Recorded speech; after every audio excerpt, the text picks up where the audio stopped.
Hello বন্ধুরা, কেমন আছো সবাই? আমার নতুন আরেকটা ব্লগে তোমাদেরকে অনেক ওয়েলকাম জানাই। দেখো আমাদের প্লেন পুরো ছেড়ে দিয়েছে। মানে এই টাইমটাতে যে এত আমার ভয় লাগছিল না, কি বলবো, আমার মনে হচ্ছে বাপ রে কি হবে এবার। যাই হোক, এই সমস্ত কিছু ভাবতে ভাবতে দেখলাম প্লেনটা হুশ করে উড়ে গেল। বাবা বস, প্লেনটা ছেড়ে দিতে তাও ছেলেটার কোনো ভয় আছে? কোনো ভয় নেই।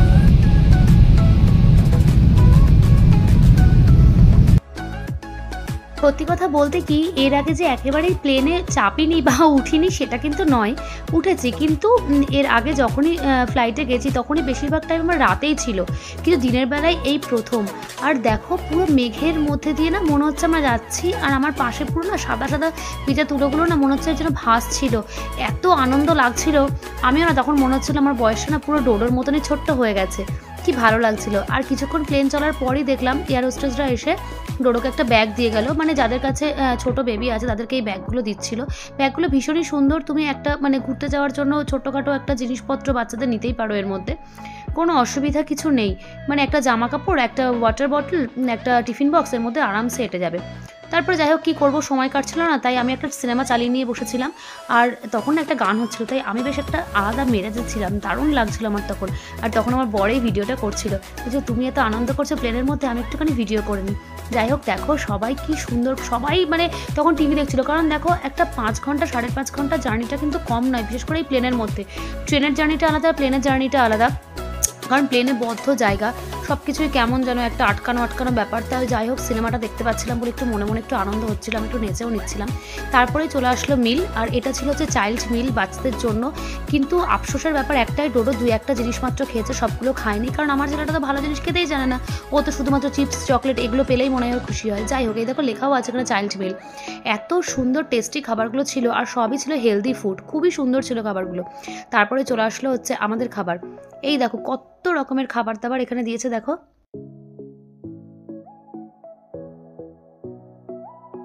আর ডোডো তো ওর মেজাজেই ছিল, ও যে কোনটা খাবে কি করবে না পারছিলাম আমি বুঝতে, না পারছিল ও নিজে বুঝতে। যাই হোক, তারপরে কোল্ড ড্রিঙ্কসটা দিয়ে দিল। আর ডোডোর তো এটা ভীষণই পছন্দের একটা জিনিস। যাই হোক, আমি যতই বারণ করি না কেন ও তো খাবেই, দেখো আমাকে কীরকমভাবে রাগ দেখাচ্ছে আমি খেতে বারণ করেছি বলে। যাই হোক, তারপরে বাবা বললো যে দরকার নেই কিছু বলার, তো ওকে একটু খেতে দাও। আর দেখো আমাদের খাবারগুলো এখানে বেশ প্যাকিং করা আছে। তো এখানে গোলাপ জামুন ছিল, একটা সবজি ছিল, তারপরে ব্রেড ছিল, বাটার ছিল, রাইস ছিল, এখানে হচ্ছে একটা পনিরের কিছু একটা আইটেম ছিল। তো খাবারগুলো সত্যি ভীষণই টেস্টি ছিল। আর সত্যি আমি তো জানতামই না যে ইন্টারন্যাশনাল ফ্লাইটে এরকম সুন্দর সুন্দর খাবার দেয়। এটা শুনে অনেকেই হয়তো আমাকে বলতে পারো যে বাবা ফ্লাইটে যাচ্ছে অথচ জানে না, কিন্তু সত্যিই আমি জানতাম না যে এত সুন্দর সুন্দর খাবার দেয়। যে যা ভাবছে ভাবুক, তবে হচ্ছে আমি যেটা সত্যি কথা সেটাই বললাম। তারপরে যাই হোক, পেট ভরে পুরো খাবারগুলো খেয়েছিলাম, জানো তো, প্রচণ্ড খিদেও পেয়েছিল, আর খাবারগুলো খুব টেস্টিও ছিল। খাবার তো দিয়ে দিয়েছে, এবার হচ্ছে আমরা খেয়ে নিই ঝটপট করে। কতটা আবার বললো, তো খুব ক্লান্তও লাগছে, খেয়ে একটু ঘুমাবো এবার। খাওয়া দাওয়ার পরে না আমি একটু ঘুমিয়েছিলাম, আর উঠে দেখলাম দেখো দুবাইয়ের কত কাছে চলে এসছে আমাদের ফ্লাইটটা। আর কিছুক্ষণ পরেই আমরা নেমে যাব দুবাইতে। তখন না আলাদা একটা এক্সাইটমেন্ট কাজ করছিল মনের মধ্যে, মনে হচ্ছিল সত্যিই আমরা দেশ ছেড়ে চলে এসেছি এতটা দূরে, মানে আমি ভাবতেই পারছিলাম না। এটা দেখে আরও বেশি ভালো লাগছিল, জানো তো। তারপরে এইসব চিন্তা করতে করতে দেখলাম সত্যিই তো আমরা দুবাইতে চলে এসেছি। আর দেখো পুরো বালি আর বালি, আর নিচের বাড়িগুলোকে না ছোট্ট ছোট্ট কুট্টি কুট্টি লাগছিল। আমার তখন না ভীষণ ভয় লাগছিল, জানো, কেমন সব উল্টোপাল্টা যেন মনের মধ্যে চিন্তা হচ্ছিল। আর আমার বর বারবার করে আমাকে বোঝাচ্ছিল, তুমি কেন এই সমস্ত চিন্তাভাবনা করছো, দেখো না এক্ষুনি প্লেনটা দাঁড়িয়ে যাবে আর আমরা নেমে যাবো। সত্যি সত্যিই তাই হলো, দেখো কত কাছে চলে এসেছে এখন। আর এই বাড়িগুলোকে না আমার মনে হচ্ছিল আমাদের এখানে যেরকম ঝুলন সাজানো হয় না, ঝুলনে যেরকম ছোটো ছোটো খেলনা বাড়িগুলো সাজানো হয়, ঠিক সেই রকম বাড়িই মনে হচ্ছিল। কি দারুণ তাই না, রাস্তাঘাট বাড়ি ঘর সব কিছু না ছোট্ট ছোট্ট সাজানো একদম। আর ওই দেখো দূরে বুর্জ খলিফা দেখা যাচ্ছে, কতটাকে বুঝতে পারছো জানি না, তবে আমার এই নেক্সট যে ব্লগগুলো আসবে সবেতেই তোমরা এই বুর্জ খলিফাটাকে খুব ভালোভাবেই দেখতে পারবে। এবং আমরা শীঘ্রই আবার আপনাদের সাথে দেখা হওয়ার আশায় রইলাম। এই ফ্লাইটের মধ্যে এই বাংলা কথাগুলো শুনে না আমার যেন কেমন একটা আনন্দ আনন্দ হচ্ছিল, মনে হচ্ছিল যেন আমরা বাংলাতেই রয়েছি।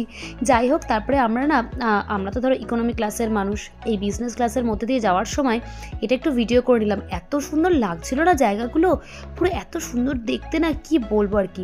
আর দেখো নেমে পড়ার পরই না আমি লক্ষ্য করলাম আমার পিছনে যিনি হাঁটছেন তিনি একদম টাইটানিকের রোজের মতন দেখতে।